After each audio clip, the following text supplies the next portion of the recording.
नमस्कार बच्चों, कैसे हैं आप सभी लोग। मुझे उम्मीद है कि आप लोग अच्छे होंगे। तो जैसा कि आप लोग जानते हो, हमने एक्सरसाइज 3.1 और एक्सरसाइज 3.2 ऑलरेडी कंप्लीट कर लिया है। अभी हम लोग स्टार्ट करने वाले हैं एक्सरसाइज 3.3। तो एक्सरसाइज 3.3 को स्टार्ट करने के पहले मैं आपको एक कंसेप्ट बताना चाहती हूँ। तो देखिएगा, यहाँ पर एक्स बार है, वाई बार है, बी एक्स वाई और बी वाई एक्स है। ठीक है, आपको यहाँ पर रिग्रेशन इक्वेशन बताना है वाई ऑन एक्स और एक्स ऑन वाई। तो आप बता सकते हो ना, वेरी सिंपल, 3.2 में सीखा है। चलो फटाक से यहाँ पे रिग्रेशन इक्वेशन फाइंड आउट कर लेते हैं। तो y माइनस वाई बार आएगा, यहाँ पर बी वाई एक्स आएगा, फिर यहाँ पर x माइनस एक्स बार आ जाएगा। वैल्यूज पुट करते हैं तो y माइनस वाई बार कितना 90, बी वाई एक्स कितना 0.72, x minus x bar is 85। चलो फटाक से मल्टीप्लाई करते हैं तो 0.72x इन दोनों का मल्टीप्लाई कर देते हैं तो 85, यहाँ पे 72, 2 5 10, 2 8 16, 7 5 35, 7 8 56, 59 हो जाएगा। फिर यहाँ पर 0 2, यहाँ पे 1, यहाँ पे 6, ओके 61.20। चलो लिख देते हैं माइनस 61.20। अब क्या करेंगे, 90 को उधर ले लेंगे तो y इज इक्वल टू क्या हो जाएगा 0.72x माइनस 61.2। पॉइंट के बाद 0 है तो लिखने की जरूरत है क्या, नहीं। 90 को उधर लेंगे तो प्लस 90 हो जाएगा। अब उसके बाद इसमें से इसको माइनस करते हैं तो माइनस करने पे क्या आएगा, चलिए कर लेते हैं। 10 में से 2 गया 8, 9 में से 1 जाएगा 8, और फिर यहाँ पर 8 में 6 जाएगा तो 2, 28.8, 0.72x माइनस 28.8।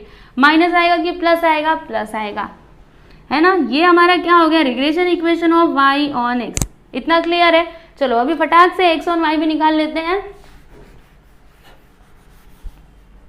फॉर्मूला क्या होता है, x माइनस एक्स बार, यहाँ पे क्या आता है बी एक्स वाई, फिर यहाँ पे क्या आता है y माइनस वाई बार। वैल्यूज पुट करते हैं, x माइनस एक्स बार कितना 85, बी एक्स वाई कितना है 0.5, y माइनस वाई बार कितना 90। चलो अभी फटाक से मल्टीप्लाई कर देते हैं तो क्या हो जाएगा 0.5y माइनस 9 5 से क्या होता है 45, यहाँ पे पॉइंट आ जाएगा। ठीक है, अभी 85 को उधर ले लेते हैं तो 0.5y माइनस 45 प्लस 85। चलो अभी फटाक से माइनस करते हैं, x is equal to 0.5y plus 40। Okay, ये क्या हो गया, regression equation of x on y। तो मुझे आपको इसमें बताना क्या है, क्योंकि ये तो आपने पहले भी किया है, 3.2 में आप सीख चुके हो कि इक्वेशन कैसे फाइंड आउट किया जाता है।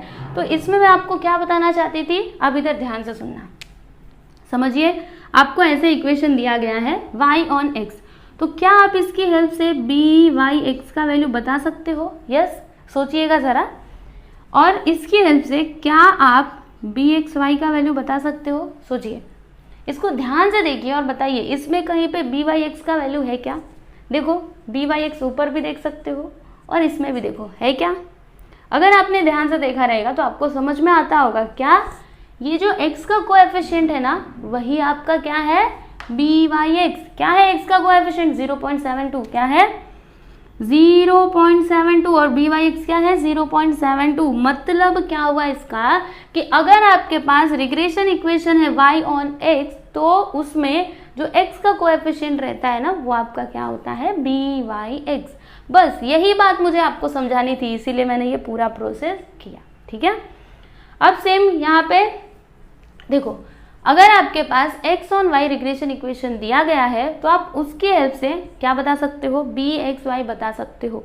ठीक है, तो इसमें देखो बी वाई एक्स कहाँ पे है, बी एक्स वाई कहाँ पे है, ध्यान से देखिए और बताइए कहाँ पे है। जो y का कोएफिशिएंट है वही आपका क्या है बी एक्स वाई। लिख देते हैं हम 0.5, देख सकते हो। देखो 0.5, y का कोएफिशिएंट क्या है 0.5। तो इसमें आपको याद क्या रखना है, सुनो, वैसे कुछ भी याद नहीं रखना, मैं बता रही हूँ, आपको याद हो जाएगा। सुनिए, अगर आपके पास रिग्रेशन इक्वेशन है y ऑन x, तो आप इसकी हेल्प से क्या बता सकते हो, बी वाई एक्स बता सकते हो। क्या बता सकते हो, बी वाई एक्स। जो x का कोएफिशिएंट रहता है वही आपका क्या होता है बी वाई एक्स। ओके, इसमें देखिएगा, अगर आपके पास x on y regression equation दिया गया है तो आप इसकी हेल्प से क्या बता सकते हो, बी एक्स वाई बता सकते हो, बी एक्स वाई। ठीक है, इसमें जो y का कोएफिशिएंट होता है वो क्या होता है आपका बी एक्स वाई। ठीक है, इतना क्लियर है।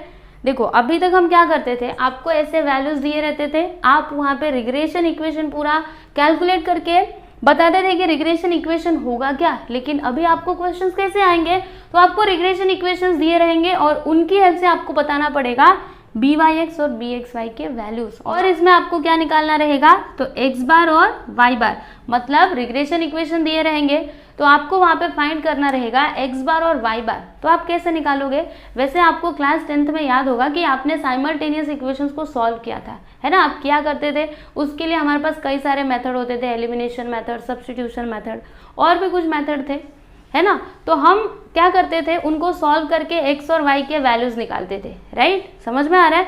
तो सेम आपको यहाँ पे वही करना है, जो आपके रिग्रेशन इक्वेशंस रहेंगे ना, उन्हें आप लोग कैसे सॉल्व करोगे, साइमल्टेनियसली सॉल्व करोगे, किसी भी मेथड से कर सकते हो, वो आपके ऊपर है, ठीक है। तो जब आप उसको सॉल्व करेंगे तो आपको एक्स और वाई ये दो वैल्यूज मिलेंगे। तो ये जो दोनों वैल्यूज मिले हैं ना, ये आपके कुछ नहीं बल्कि क्या है, मीन है, यानी एक्स बार और वाई बार। मतलब जो x का वैल्यू आएगा वही आपका x बार होगा, और जो y का वैल्यू आएगा वही आपका y बार होगा, ठीक है। जो इंटरसेक्शन पॉइंट होगा ना लीनियर ये रिग्रेशन इक्वेशंस का इंटरसेक्शन पॉइंट, वही क्या हो जाएगा, हमारा मीन। समझ में आया आपको। तो बस इतना ही समझना है। आपको ऐसे रिग्रेशन इक्वेशंस दिए रहेंगे और आपको उसमें पूछा जाएगा बी वाई एक्स बताइए, बी एक्स वाई बताइए, एक्स बार बताइए, वाई बार बताइए, तो बता सकते हो ना। यहाँ पे आपने सीख लिया कैसे बताना है। अगर एक्स बार और वाई बार पूछा तो साइमल्टेनियसली सॉल्व करना है, और अगर बी वाई एक्स और बी एक्स वाई पूछा तो ऐसे। अभी जब हम पहला क्वेश्चन करेंगे आपको समझ में आ जाएगा धीरे धीरे। ये तो मैंने थोड़ा सा बस कंसेप्ट समझा दिया कि एक्चुअली में इस एक्सरसाइज के अंदर है क्या, ठीक है। इतना क्लियर है आपको, ओके। अभी चलिए हम डायरेक्टली एक्सरसाइज 3.3 को स्टार्ट करते हैं। तो ये देखिए यहाँ पर ये है आपका क्वेश्चन नंबर 1। तो इसमें देखो आपको दो इक्वेशंस दिए गए हैं, पहला ये, दूसरा ये। आपको फाइंड क्या क्या करना है, तो आर बताना है, एक्स बार बताना है और वाई बार बताना है, ठीक है। तो सबसे पहले हम क्या करते हैं ना, एक्स बार और वाई बार निकाल लेते हैं, उसके बाद हम आर फाइंड करेंगे, ठीक है। तो कैसे करना है सुनिए, इधर इस इक्वेशन को लिखते हैं 4y = 9x + 15, ओके। और ये दूसरे वाले इक्वेशन को यहाँ पे लिख लेते हैं 25x = 4y + 17, ओके। आप इसको लिख दो इक्वेशन 1, इसको लिख दीजिए इक्वेशन 2, ठीक है। अब सुनिएगा, मैंने आपको क्या बताया था कि जब भी आपको x बार और y बार निकालना रहता है तो आपको क्या करना पड़ता है, इक्वेशंस को साइमल्टेनियसली सॉल्व करना रहता है, राइट। मतलब हम इन दोनों इक्वेशंस को साइमल्टेनियसली सॉल्व करेंगे, लेकिन उससे भी पहले हमें क्या करना पड़ेगा, तो इन दोनों इक्वेशंस को प्रॉपरली अरेंज करना पड़ेगा। प्रॉपरली अरेंज करना मतलब क्या, पहले x वाला टर्म, उसके बाद y, फिर बाद में कांस्टेंट। तो चलिए करते हैं।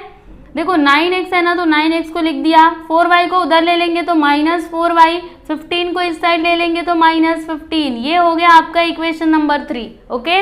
अभी इसको भी अरेंज करते हैं, तो 25x, 4y को इधर ले लेंगे तो -4y = 17। ये हो गया आपका इक्वेशन नंबर 4। अब आप कर सकते हो ना आगे, क्या करेंगे सुनिए, इस इक्वेशन में से इसको माइनस कर देते हैं। तो यहाँ पर मैं लिखूंगी सब्ट्रैक्टिंग, देखो दोनों भी माइनस है ना, तो हमको यहाँ पे माइनस करना पड़ेगा, ठीक है। अगर साइन चेंज होता तो हम लोग यहाँ पे एडिशन करते, है ना, लेकिन यहाँ पे देखो ये भी माइनस, ये भी माइनस, तो क्या करना पड़ेगा, हमको यहाँ पे सब्ट्रैक्शन करना पड़ेगा। तो क्या लिखेंगे, सब्ट्रैक्टिंग इक्वेशन 3 फ्रॉम 4। 4 में से 3 को माइनस कर देंगे तो इक्वेशन 4 क्या है, लिखिए यहाँ पे 25x - 4y = 17, और इक्वेशन 3 क्या है, 9x - 4y = -15, ओके। माइनस करना है तो क्या करना पड़ेगा, यहाँ पे माइनस का साइन, यहाँ पे माइनस, यहाँ पे माइनस। अब यहाँ पे थोड़ा सा ध्यान देना, माइनस माइनस मिला करके प्लस, माइनस माइनस मिला करके प्लस हो जाएगा, है ना। आपको पता है ना कि माइनस माइनस क्या होता है, प्लस होता है। अब सुनो यहाँ पर क्या हो जाएगा, तो 17 + 15, अभी ये माइनस नहीं रह गया है, अब क्या हो गया, ये प्लस हो गया है। तो 17 + 15 कितना होगा, 7 + 5 12, 1 2 3 क्या आ गया यहाँ पे 32, ओके। फिर यहाँ पर क्या होगा, तो -4y + 4y दोनों हो जाएंगे कैंसल। फिर 25x - 9x, तो क्या आएगा, 15 - 9 करने पे क्या आता है, 6 आता है, और यहाँ पे 1 16x। ओके, यहाँ पे कहीं पे माइनस आएगा क्या? नहीं, कहीं पे भी माइनस नहीं आएगा। ओके, अभी देखो यहाँ पे इसको हम सॉल्व करते हैं तो x इज इक्वल टू 32, 16 को उधर ले लेंगे तो अपॉन में हो जाएगा, राइट। 16 1 सा 16 2 सा, यानी x का वैल्यू हमको क्या मिला? 2 मिला। इतना क्लियर है क्या? अब हम क्या करेंगे, तो इस x के वैल्यू को इन चारों इक्वेशंस में से किसी भी इक्वेशन में पुट कर देंगे जिससे हमको y का वैल्यू मिलेगा। ठीक है, आपके पास 4 ऑप्शन है, किसी में भी पुट कर सकते हो, आपकी मर्जी। ठीक है, क्योंकि ये जो वैल्यू है ना, ये हर एक इक्वेशन को सेटिस्फाई करेगा। ओके, तो चलो किसी में भी रख देते हैं, इस 1 में रख देते हैं।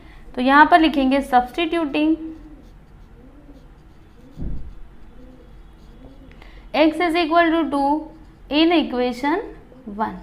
इक्वेशन 1 क्या है?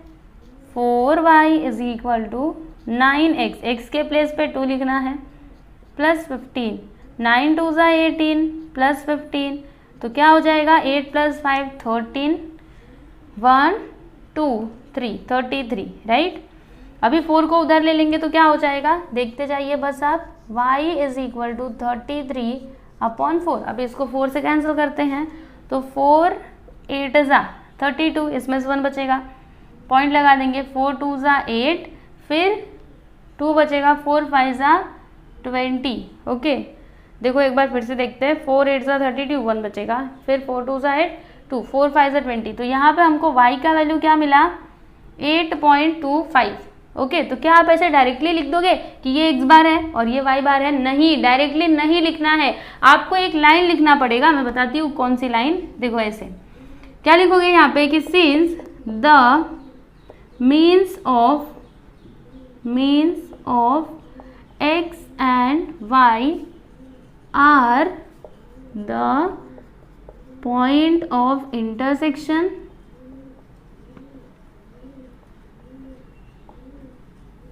of two regression lines। Okay, इस तरीके से आपको स्टेटमेंट लिखना पड़ेगा और फिर उसके बाद आप यहाँ पे लिखोगे therefore x bar is equal to 2 and y bar is equal to क्या लिखोगे? 8.25। ओके, तो यहाँ पर हमने x बार और y बार दोनों का वैल्यू निकाल लिया। अभी हमको r फाइंड आउट करना है, तो इसमें हम कौन सा फॉर्मूला यूज करेंगे? देखो मैंने आपको एक प्रॉपर्टी बताई थी, r square is equal to क्या होता है? bxy और byx, है ना, bxy इंटू byx। मतलब क्या हुआ इसका कि अगर आपको r चाहिए तो आपके पास क्या क्या होना चाहिए? bxy होना चाहिए, byx होना चाहिए। अब हम ये कैसे पता लगाएंगे? देखो आपके पास तो इन्फॉर्मेशन बस इतना ही है, यानी आपके पास ये 2 इक्वेशंस दिए गए हैं, इन्हीं की हेल्प से आपको ये तीनों वैल्यूज बताने थे, राइट। तो हमने x बार और y बार तो निकाल दिया, लेकिन r कैसे निकाले? तो सुनिएगा ध्यान से। देखो r निकालने के लिए हमारे पास ये होना चाहिए, ये होना चाहिए। अगर हमारे पास ये दोनों वैल्यूज हो तो हम r निकाल सकते हैं, राइट। अब ये दोनों हमको मिलते कब हैं? जब हमें ये पता होता है कि कौन सा इक्वेशन x ऑन y है और कौन सा y ऑन x है ना। जब हमको पता रहेगा, जैसे यहाँ पे तो कुछ दिया ही नहीं है, क्वेश्चन में बोला ही नहीं है कि कौन सा y ऑन x है, कौन सा x ऑन y है, तो हम क्या करें? अगर हमारे पास रहता है कि ये x ऑन y है, ये y ऑन x है, तब हम बता देते हैं कि byx उसमें क्या होगा और bxy क्या होगा। क्योंकि देखो जब हमारे पास y ऑन x रहता है तो उसमें जो x का कोएफिशिएंट रहता है वही हमारा क्या होता है? byx होता है, राइट। और जब हमारे पास x ऑन y रहता है रिग्रेशन इक्वेशन, तो उसमें जो y का कोएफिशिएंट होता है वही हमारा क्या होता है? bxy होता है। लेकिन हमें तो यहाँ पे कुछ भी पता नहीं है। अब पता नहीं है तो क्या करेंगे? अज्यूम करेंगे अपने से। देखिए कैसे करना है मैं बताती हूँ। यहाँ पे लिखेंगे केस 1। देखिए यहाँ पे 2 केस बनेंगे, पहला केस 1 फिर बाद में दूसरा केस 2। अगर इसमें एक कंडीशन में दूंगी, अगर वो सेटिस्फाई हो जाता है तब हमको केस 2 करने की कोई भी ज़रूरत नहीं है। लेकिन अगर वो कंडीशन सेटिस्फाई नहीं हुआ तो हमको केस 2 लेना पड़ता है। इसमें हम क्या कंसिडर करेंगे? देखो पहले केस में हम ये कंसिडर करेंगे कि ये वाला जो इक्वेशन है ना, ये है y ऑन x, ये है x ऑन y, ठीक है, ऐसा हम कंसिडर करेंगे। तो अगर वहाँ पे ये कंडीशन सेटिस्फाई हो जाती है, अभी मैं आपको वो कंडीशन दूंगी, अगर कंडीशन सेटिस्फाई हो जाती है तो हमको केस 2 लेने की ज़रूरत नहीं है। लेकिन अगर वो कंडीशन सेटिस्फाई नहीं हुई तो तब हम केस 2 लेते हैं, और उसमें हम क्या कंसिडर करते हैं कि ये है x ऑन y और ये है y ऑन x, ठीक है। तो चलिए सबसे पहले तो हम केस 1 लेते हैं। अभी वो कंडीशन क्या है वो भी मैं आपको बताती हूँ। देखो यहाँ पर लिखते हैं, यहाँ पर हम लिखेंगे कि लेट अस अज्यूम दैट, यहाँ पे हम अज्यूम करेंगे, क्या अज्यूम करेंगे कि ये वाला जो इक्वेशन है ना, कौन सा, ये वाला, चलो 4y is equal to 9x plus 15 be the regression equation of y on x and इसको हम x on y कंसिडर कर लेते हैं, and 25x is equal to 4y plus 17 be that of x on y। ठीक है, तो ये वाला जो इक्वेशन है आपका 4y is equal to 9x plus 15, ये क्या है, y on x, राइट। तो y on x में क्या होता है, y एक तरफ, बाकी सब उस तरफ, दूसरी तरफ रहते हैं। तो y को हम इस तरफ लिख देंगे और बाकी सबको उधर, यानी 4 को भी उधर ही ले लेंगे। तो क्या हो जाएगा 9x अपॉन, ये पूरे के अपॉन में 4 आएगा। ठीक है, ऐसे अभी अलग अलग करके लिखते हैं। तो यहाँ पे हो जाएगा y is equal to 9 upon 4 और ये x यहाँ पे आ जाएगा। ठीक है, फिर उसके बाद प्लस 15 अपॉन 4। समझ में आया इतना। अभी अगला वाला देखिएगा, ये वाले इक्वेशन को हमने क्या कंसिडर किया है, यहाँ पे लिखते 25x is equal to 4y plus 17, इसको मैंने कंसिडर किया है कि ये है x on y। तो इसका मतलब क्या हुआ, x इस तरफ रहेगा, बाकी सब उस तरफ। तो 25 को उधर ले लेंगे तो क्या हो जाएगा 4y प्लस 17 अपॉन 25, राइट। अभी अलग अलग करके लिखते हैं तो क्या हो जाएगा, therefore x is equal to 4 upon 25 और y प्लस 17 अपॉन 25। ओके, इतना क्लियर है आपको। तो अभी इन दोनों इक्वेशन से हमको क्या समझ में आया, देखो यहाँ पे आपका बी वाई एक्स, ठीक है, बी वाई एक्स क्या होगा, बी वाई एक्स यहाँ पर क्या होगा, तो देखो इसमें x ऑन y में, y ऑन x में, सॉरी ये क्या है, y ऑन x है। तो y ऑन x में जो x का कोएफिशिएंट रहता है उसको हम क्या कहते हैं, बी वाई एक्स कहते हैं, राइट। तो देखो यहाँ पर x का कोएफिशिएंट क्या है, 9/4 है, तो इसको हम लिख देते हैं यहाँ पर 9/4, ठीक है। फिर इसमें देखना, इससे हमको क्या मिलेगा, बी एक्स वाई। तो यहाँ पर y का कोएफिशिएंट क्या है, ये y है, y का कोएफिशिएंट क्या है 4/25, राइट। तो ये हमारा हो गया बी एक्स वाई। इतना समझ में आया। अब वो कंडीशन कौन सी है, तो सुनिएगा, यहाँ पे कंडीशन है कि B Y X into B x Y, अगर इसका वैल्यू लेस देन 1 होता है, क्या बोला मैंने, लेस देन 1, यानी कि 1 से छोटा, अगर 1 से छोटा कोई वैल्यू यहाँ पर आया तो हम क्या बोलेंगे कि ये कंडीशन तो सेटिस्फाई हो गई, मतलब हमने जो अज्यूम किया था वो क्या था, राइट था। इट मीन्स हमारा जो अजम्पशन है वो राइट है, ठीक है। और फिर उसके बाद हम आर का वैल्यू निकाल लेंगे। लेकिन अगर ये कंडीशन सेटिस्फाई नहीं हुआ तो फिर से हमको केस 2 लेना पड़ेगा, और उसमें हम इसको x ऑन y कंसिडर करेंगे, इसको y ऑन x करेंगे, और फिर बाद में उसको हम सॉल्व करेंगे, ठीक है। तो चलिए देखते हैं। तो यहाँ पर देखना,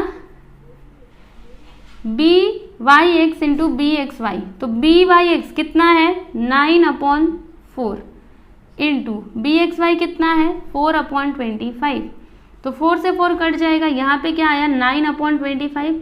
अगर आप इसको डिवाइड करोगे तो पॉइंट में कुछ आंसर आएगा, यानी 0 पॉइंट और समथिंग कुछ तो आएगा, ठीक है। अगर आप करना भी चाहोगे तो यहाँ पे 0 पॉइंट और कुछ तो आएगा। चलो एक बार करके बताती हूँ। पॉइंट लगा के 0 बढ़ा देंगे तो 25 3 है ना, क्योंकि 25 4 कर दोगे तब तो ज़्यादा हो जाएगा। यहाँ पे माइनस करोगे 5 आएगा, यहाँ पे 1 आएगा, ठीक है। पॉइंट लगाए 0 बढ़ा देंगे, अब कितने टर्म में जाएगा, तो 25 6 है ना, 6, हाँ देखो क्या आया 0.36, आंसर क्या आया 0.36। अब बताइए कि ये जो आपको आंसर मिला है 0.36, ये 1 से बड़ा है कि छोटा है, 1 से छोटा है, छोटा है ना। तो अभी आप यहाँ पे क्या लिखोगे कि since B Y X into B x Y is less than 1, so therefore our assumption is right, मतलब हमने जो अज्यूम किया था वो क्या है, राइट है ना। मतलब हमने सही अज्यूम किया था, समझ में आया। तो अभी यहाँ पे लिखिए देयरफॉर बी वाई एक्स क्या हो गया, बी वाई एक्स कितना होगा 9/4 ही होगा, और बी एक्स वाई कितना होगा तो 4/25 ही होगा। ओके, तो अब देखो आपके पास बी वाई एक्स है, बी एक्स वाई है, क्या आप आर का वैल्यू निकाल सकते हो? बिल्कुल निकाल सकते हैं। कौन सा फॉर्मूला यूज करना है? ये वाला। चलिए फटाक से निकाल लेते हैं। R square is equal to B Y X into B x Y. तो बी वाई एक्स कितना है, यहाँ पे देख सकते हो 9/4 इंटू बी एक्स वाई कितना है 4/25। 4 से 4 कैंसिल, क्या आया 9/25। अभी इसको जब हम सॉल्व करेंगे तो 0.36, राइट। अब सुनिएगा यहाँ पे क्या है, स्क्वायर है, तो ये स्क्वायर उधर जाने के बाद ये रूट में हो जाएगा। r is equal to √0.36। वैसे तो प्लस माइनस आता है, लेकिन बी वाई एक्स किस में है, प्लस में, बी एक्स वाई किस में है, प्लस में, तो r भी किस में होगा, प्लस में ही होगा। तो आंसर आप क्या लिखोगे, यहाँ पर आपको लिखना चाहिए, क्या लिखोगे कि since B Y x and B x Y both are positive, both are positive, so therefore r is equal to क्या हो जाएगा 0.36। इसको रूट के बाहर निकालिए, 0.6 आएगा, राइट। तो यहाँ पर हम लिख देते हैं 0.6। तो बस यही है आपका फाइनल आंसर, समझ में आया। तो अभी लास्ट में आप आंसर कैसे लिखेंगे, यहाँ पे आपको लिखना चाहिए आंसर करके x बार कितना आया था 2, यहाँ पर लिखिएगा 2, y बार कितना था 8.25, ये भी लिख दीजिए, और फिर अंत में r का वैल्यू लिख दीजिए 0.6। बस यहाँ पे आपका क्वेश्चन नंबर 1 कंप्लीट हुआ, ठीक है। और ये आपको ऐसे लिख करके दिखाना नहीं है, ये तो मैंने समझाने के लिए बताया था, ठीक है। तो ऐसे आपको सॉल्यूशन करना है। सबसे पहले आप x बार और y बार निकालिए, उसके बाद ऐसा करिए केस 1 और केस 2। तो यहाँ पे तो हमको केस 2 लेने की ज़रूरत ही नहीं पड़ी, क्योंकि यहीं पे हमारा कंडीशन सेटिस्फाई हो गया था, राइट। ओके, तो इसको आप कॉपी करो, उसके बाद हम क्वेश्चन नंबर 2 देखते हैं। ये देखिए यहाँ पर ये है आपका क्वेश्चन नंबर 2। तो क्वेश्चन नंबर 2 में क्या क्या दिया गया है आप सबसे पहले उसको लिख लीजिए। तो यहाँ पे है वेरिएंस ऑफ एक्स, इसका मतलब क्या हुआ, ऐसे वेरिएंस ऑफ एक्स कितना है 9, ठीक है। तो अगर वेरिएंस ऑफ एक्स कितना है 9 है, तो स्टैंडर्ड डेविएशन ऑफ एक्स कितना होगा 3 होगा। कैसे पता चला मुझे, तो देखो यहाँ पे स्क्वायर है, स्क्वायर इधर आ जाएगा, ये रूट में हो जाएगा, रूट के बाहर निकालिए क्या आता है 3 आता है ना। इसको आप लिख दीजिएगा इक्वेशन नंबर 1। ऐसा क्यों, क्योंकि इसकी ज़रूरत अभी हमको आगे पड़ेगी, इसलिए मैंने ये पहले ही लिख दिया है, ठीक है। फिर यहाँ पे रिग्रेशन इक्वेशंस दिए गए हैं, पहला ये, दूसरा ये। ओके, आपको क्या क्या यहाँ पे फाइंड आउट करना है, तो मीन बताना है एक्स और वाई का, फिर कोरिलेशन कोएफिशिएंट यानी कि आर बताना है, और स्टैंडर्ड डेविएशन ऑफ वाई यानी कि ऐसे सिग्मा वाई आपको फाइंड आउट करना है। तो कैसे करेंगे, देखिए सबसे पहले हम लोग मीन निकाल लेते हैं। तो इक्वेशन क्या है हमारे पास, रिग्रेशन इक्वेशंस ये और ये, चलो लिखते हैं 8x minus 10y plus 66 is equal to 0। अभी इस इक्वेशन को मैं और किस तरीके से लिख सकती हूँ, ऐसे लिख सकती हूँ 8x minus 10y is equal to minus 66। मैंने क्या किया, इस 66 को उधर ले लिया, ठीक है। अगर आप इसको समझिए उधर नहीं लेते तो आपको क्या करना पड़ता है, इस 214 को इस साइड लेना पड़ता है, ठीक है। समझ में आया, क्योंकि देखो जब हम साइमल्टेनियस इक्वेशंस को सॉल्व करते हैं ना, तो वो एक ऑर्डर में होना चाहिए, पहले x फिर y फिर बाद में कांस्टेंट वैल्यू होता है। ओके, तो अगर आप ऐसा नहीं करना चाहते, समझिए कि आपको ये नहीं करना है आपको, ठीक है। इसी को आप लिख दो इक्वेशन 1, और क्या करोगे, अभी इसमें आप क्या करोगे इक्वेशन 2 में 40x minus 18y is equal to 214। तो अब आपको क्या करना पड़ेगा, 214 को इस साइड लेना पड़ेगा। चलो ले लेते हैं 40x माइनस 18y, इसको इधर लोगे तो माइनस 214, इसको लिख दीजिए इक्वेशन नंबर 2, ठीक है। तो ऐसे भी कर सकते हो, और जैसे मैं बता रही थी वैसे भी कर सकते हो, ठीक है। अब आपको क्या करना पड़ेगा, इक्वेशंस को साइमल्टेनियसली सॉल्व करना पड़ेगा। तो कैसे करेंगे, यहाँ पे देखिए कोएफिशिएंट सेम है क्या, x का कोएफिशिएंट यहाँ पे 8 है, यहाँ पे 40 है, तो नहीं हो सकता। यहाँ पे 10 है, यहाँ पे 18 है y का कोएफिशिएंट, तो नहीं हो सकता। तो इसके लिए हमें क्या करना पड़ेगा, देखो इक्वेशन 1 में हम क्या करेंगे ना, देखो यहाँ पे हम 40 ला सकते हैं इसमें 5 से मल्टीप्लाई करके। तो हम क्या करेंगे, इक्वेशन 1 में ना 5 से मल्टीप्लाई कर देंगे। तो यहाँ पे आपको लिखना चाहिए मल्टीप्लाइंग इक्वेशन 1 बाई 5। ओके, तो जब मैं इसमें 5 से मल्टीप्लाई करूँगी तो क्या हो जाएगा, 8 5 ज़ा 40x माइनस 10 5 ज़ा 50y प्लस 5 6 ज़ा 30, 5 6 ज़ा 30, 33, क्या हो गया 330। ओके, तो इसको हम लिख देते हैं इक्वेशन नंबर 3 करके। देखो ये होगा इक्वेशन 2, ये होगा इक्वेशन 3 और ये होगा इक्वेशन 4, क्योंकि यहाँ पे देखो इसको हमने 1 कंसिडर किया है ना, तो इसको हम भूल कैसे सकते हैं। तो ये 2 है, ये 3, ये 4। अब हमको क्या करना चाहिए, तो देखिए एक काम करते हैं, इक्वेशन 4 में से 3 को माइनस करते हैं। तो यहाँ पर हम लिखेंगे सब्ट्रैक्टिंग इक्वेशन 3 फ्रॉम 4। तो इक्वेशन 4 क्या है, लिख लीजिए यहाँ पे 40x minus 50y plus 330 is equal to 0। Equation 3 क्या है, 40x minus 18y minus 214 is equal to 0। क्या करना है, हमको माइनस करना है, तो यहाँ पे माइनस का साइन यहाँ पर, यहाँ पर। अभी सुनिएगा, माइनस माइनस मिला करके ये प्लस हो जाएगा, माइनस माइनस मिला करके ये भी प्लस हो जाएगा, ठीक है। अब उसके बाद 0 प्लस 4 क्या हो जाएगा, 4, 3 प्लस 1 4, 3 प्लस 2 5, यहाँ पे आ गया 544। यहाँ पे क्या होगा, देखो minus 50y plus 18y, answer क्या आएगा। तो देखो 50 में से 18 को घटाएंगे तो आंसर क्या आएगा, 2 और यहाँ पे 3, माइनस में कि प्लस में, तो माइनस में, क्योंकि ग्रेटर नंबर के आगे माइनस का साइन है। यहाँ पे क्या होगा, ये दोनों हो जाएंगे कैंसिल, ठीक है, इज इक्वल टू 0। अभी इसको हम सिंप्लीफाई करते हैं, तो देखो y को इधर रहने देते हैं, बाकी सबको उस साइड ले लेते हैं, तो क्या हो जाएगा, y इज इक्वल टू, देखो प्लस 544 उधर जाएगा तो माइनस 544 हो जाएगा, और ये जो माइनस 32 है ये देखो इधर मल्टीप्लाई में, उधर जाने के बाद डिवाइड में हो जाएगा इस तरीके से। तो माइनस से माइनस का आंसर, अभी इसको 32 से डिवाइड करेंगे तो आंसर कितना आएगा, तो 32 1 ज़ा 32, 54 में से 32 को माइनस कर दीजिए, यहाँ पे 2 यहाँ पे 1, ठीक है। फिर ये 24, अब ये कितने टाइम में जा सकता है, 7 टाइम में जाएगा क्या, करके देखते हैं एक बार। तो 7 2 ज़ा 14, 1 कैरी, 7 3 21, 22, कितना आता है 224।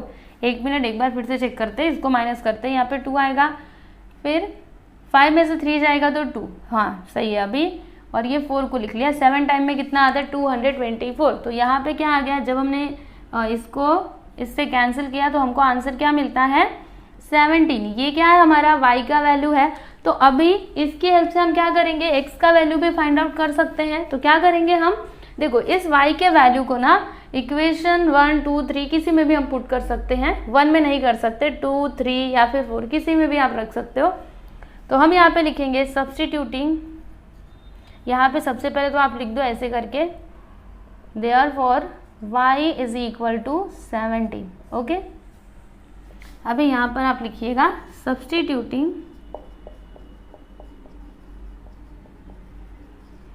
y is equal to 17 in equation, कौन सा इक्वेशन ले, तो इक्वेशन 2 ले लेते हैं।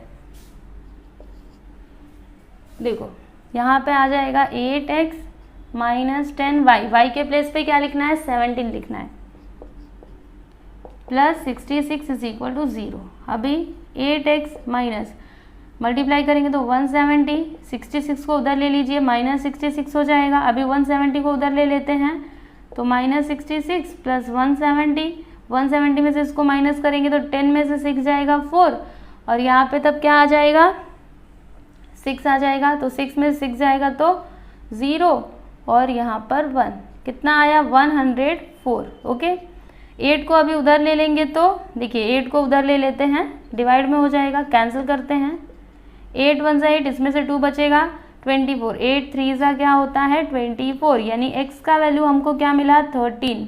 ओके, देखो हमको y का वैल्यू क्या मिला 17 और x का वैल्यू क्या मिला 13, तो हमको x बार और y बार मिल चुके हैं। तो आप लिखोगे कैसे, यहाँ पे आपको लिखना पड़ेगा कि since the means of x and y are the point of intersection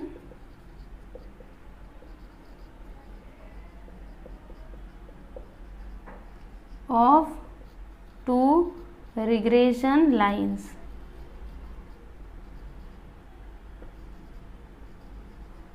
ठीक है, so therefore x bar आपका क्या हो जाएगा 13 एंड y बार क्या हो जाएगा 17। ओके, तो यहाँ पर हमने फर्स्ट सब क्वेश्चन का आंसर निकाल लिया। हमको x बार और y बार ही बताना था इसमें, तो ये वाला क्वेश्चन हमने सॉल्व कर लिया है। अभी हमको नेक्स्ट क्या बताना है, तो r बताना है। तो यहाँ पे हम कौन सा फॉर्मूला यूज करेंगे, आपको पता है R square is equal to क्या होता है bxy इंटू byx। तो हमारे पास क्या होना चाहिए bxy और byx होना चाहिए, राइट। तो ये हमको कैसे मिलेगा, क्योंकि हमारे पास ये इक्वेशन तो दिए गए हैं लेकिन हमें यही नहीं पता कि कौन सा y ऑन x है और कौन सा x ऑन y है। तो क्या करेंगे, जैसे पहले वाले क्वेश्चन में किया था केस 1 और केस 2, तो केस 1 हम ले लेते हैं सबसे पहले, यहाँ पे नंबर 2 डालिएगा। ठीक है, केस 1 लेते हैं। अगर 1 में सेटिस्फाई नहीं हुआ वाला कंडीशन, उसके बाद हमको केस 2 लेना पड़ेगा। ठीक है, तो सबसे पहले तो मैं क्या करती हूँ ना, y ऑन x कंसिडर करती हूँ पहले वाले इक्वेशन को और दूसरे वाले को x ऑन y। आप कैसे भी कर सकते हो, पहले को x ऑन y कंसिडर करो या फिर दूसरे को, आपकी मर्जी कैसे भी करो। ठीक है, तो यहाँ पर मैं लिखूंगी कि लेट इक्वेशन क्या है, देखो यहाँ पे 8x minus 10y plus 66 is equal to 0 be the regression equation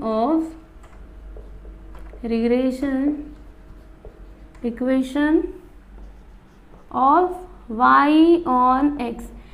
and अभी ये वाला इक्वेशन लिखेंगे 40x minus 18y is equal to 214 be that of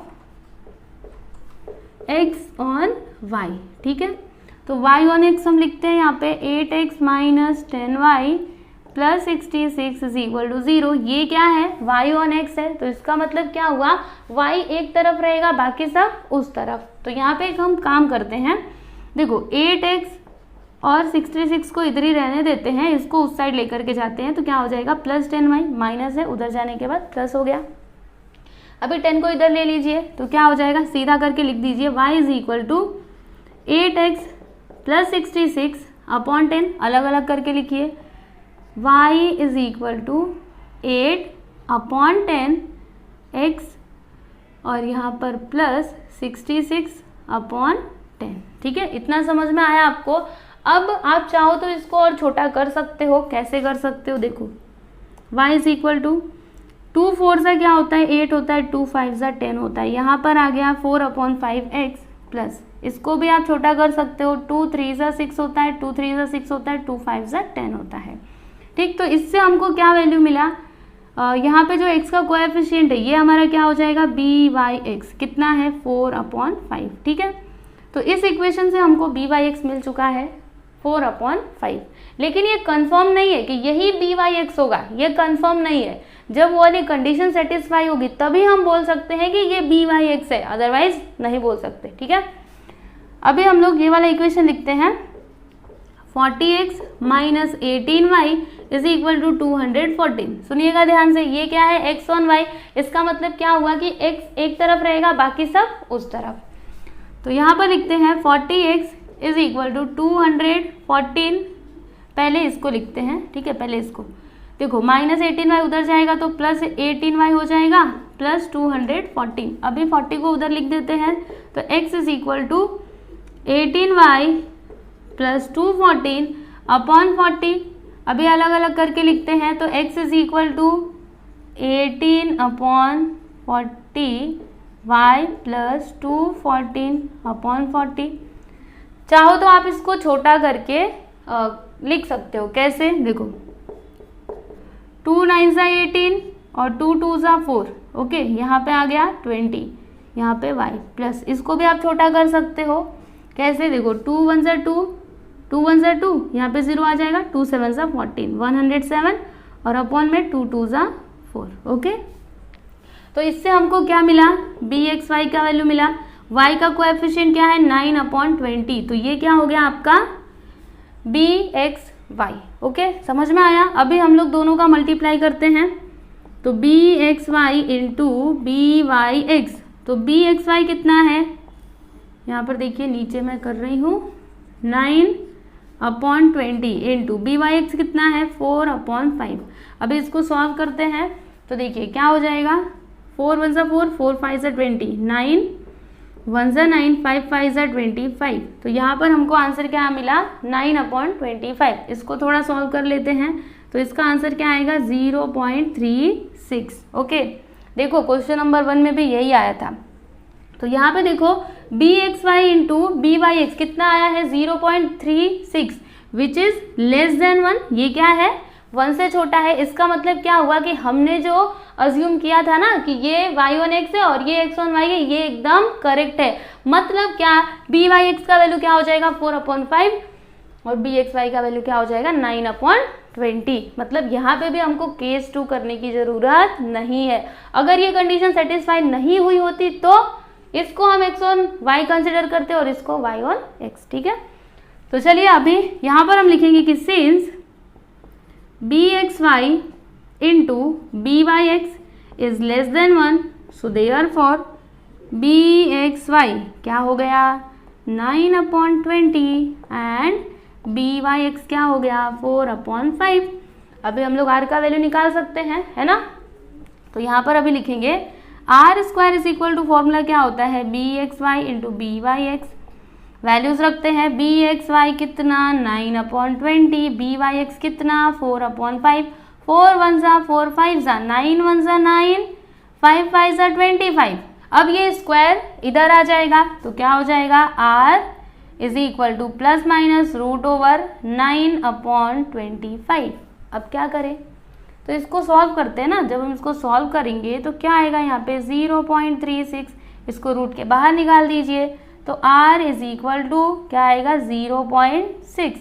plus में कि माइनस में, किस में आएगा प्लस की माइनस। बी वाई एक्स क्या है प्लस, बी एक्स वाई क्या है प्लस, मतलब दोनों भी प्लस प्लस है तो r भी क्या होगा प्लस होगा। तो यहाँ पर हम लिख देंगे यही क्या है इसका फाइनल आंसर है। इसका आप रीजन लिख सकते हो, क्या लिखोगे कि since B Y x and B x Y both are positive. जब दोनों पॉजिटिव हैं तो आर भी क्या हो जाएगा आपका पॉजिटिव। समझ में आया। तो देखिए यहाँ पे सेकंड क्वेश्चन का भी आंसर हमने निकाल लिया। सेकंड क्वेश्चन में क्या बोला था, आर का वैल्यू निकालने, हो गया। Third one, standard deviation of y. तो क्या आप निकाल सकते हो, बिल्कुल निकाल सकते हो, बड़ा ही आसान है। देखो बताती हूँ, यहाँ पे लिखिए तीसरा नंबर डाल करके। अच्छा, फॉर्मूला हमने क्या देखा था, हमें क्या चाहिए, ओके कोई भी आप फॉर्मूला यूज कर सकते हो, बी वाई एक्स या फिर बी एक्स वाई, कोई भी ऐसे। देखो बी वाई एक्स हमने एक फॉर्मूला सीखा था ना, कौन सा, r into standard deviation of y upon standard deviation of x. याद आया आपको, ये फॉर्मूला हमने देखा था कि नहीं प्रॉपर्टीज में, है ना, जब मैं आपको प्रॉपर्टी बता रही थी। फिर लास्ट में मैंने ऐसे आपको फॉर्मूले दिए थे, बी वाई एक्स का और बी एक्स वाई का, दोनों में से कोई भी आप यूज कर सकते हो। ठीक है, तो यहाँ पे मैंने ये वाला फॉर्मूला यूज कर लिया है। अब बताइए बी वाई एक्स कितना है, बी वाई एक्स 4/5, यहाँ पे लीजिए लिख दिया 4/5 इज इक्वल टू आर कितना है, अभी अभी निकाला 0.6 है, 0.6। स्टैंडर्ड डेविएशन ऑफ वाई पता है हमको, नहीं पता है, वही तो फाइंड करना है, तो इसको हम ऐसे ही रहने देते हैं। अच्छा, अब स्टैंडर्ड डेविएशन ऑफ एक्स क्या आपको पता है, ये देखो इक्वेशन नंबर 1, इसीलिए तो मैंने इसको इक्वेशन नंबर 1 लिखा था। कितना है 3 है, तो यहाँ पर लिख दीजिएगा 3 और इसका रीजन आप क्या लिखोगे, फ्रॉम इक्वेशन 1। ओके, समझ आया।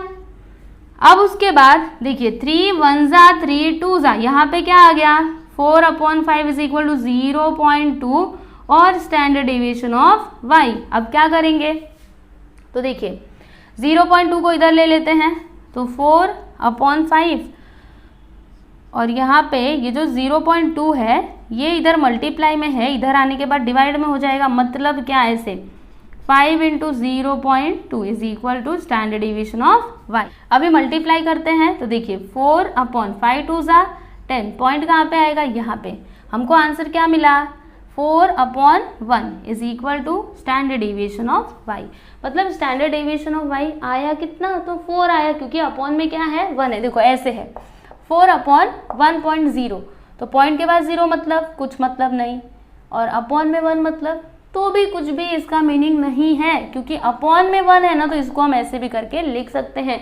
यानी स्टैंडर्ड डेविएशन ऑफ y कितना आया 4, यहाँ पर लिख दीजिए therefore standard deviation of y is equal to 4। Okay, standard deviation of y is equal to 4। बस ये हो गया आपका फाइनल आंसर।